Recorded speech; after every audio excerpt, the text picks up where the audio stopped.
Smrtonosna groznica Zapadnog Nila ozbiljno preti celokupnom stanovništvu Srbije. Crne slutnje potkrepljuje i činjenica da su u našoj zemlji za svega nedelju dana 3 osobe preminule od ovog virusa.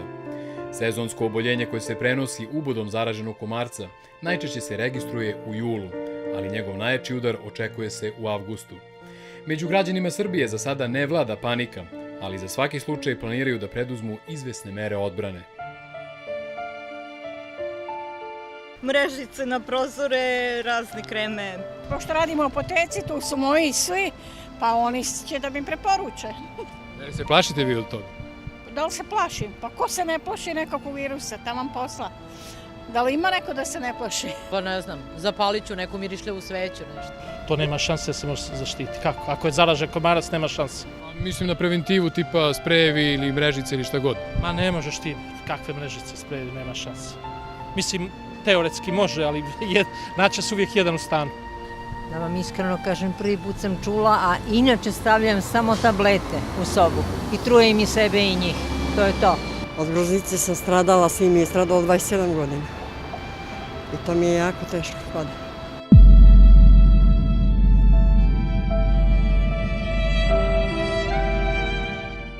Ja sam iz Crne Gore, to je tamo kod nas uobičajeno puno, mnogo.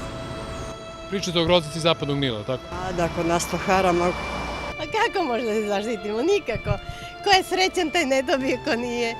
Ne treba možda ići pored tako, negde gde gužva tih. Nagla pojava povišene temperature, bolovi u grlu s globovima i mišićima, glavobolja, najčešći su simptomi ove bolesti. Srećna okolnost je to što se kod većine zaraženih ne pojavljuju nikakvi znaci virusa, odnosno većina ljudi prođe bez ikakvih tegoba.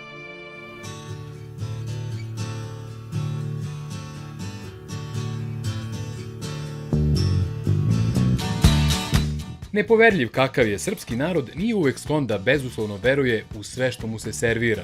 Na ovome svetu mogu da kažem što se dešava, to nije istina. Uvek će među nama biti nevernih Toma, odnosno onih koji smatraju da je groznica Zapadnog Nila samo jedna velika izmišljotina. To za decu priča. Komarac nije ptica selica ili insekt selica.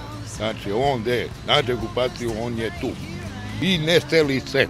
Naučno dokazano. Možda nekom u mozgu postoji. Kako došao komarac iz Zapadnog Nila? Avionom, a? Ili brodom. Da je išao brodom, pojeo bi mornare. Kako? Nemojte, molim vas, to je glupo. To je varka, samo laganje, vjerujem. Zašto sam mislite? Pa evo zašto.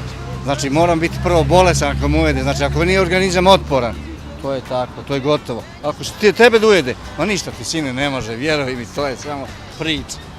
To je samo laganje, to medicina nema tu opravdanja, to je samo laganje, vjeruj. Skeptici ili ne možete pogrešiti ako se držite savete lekara.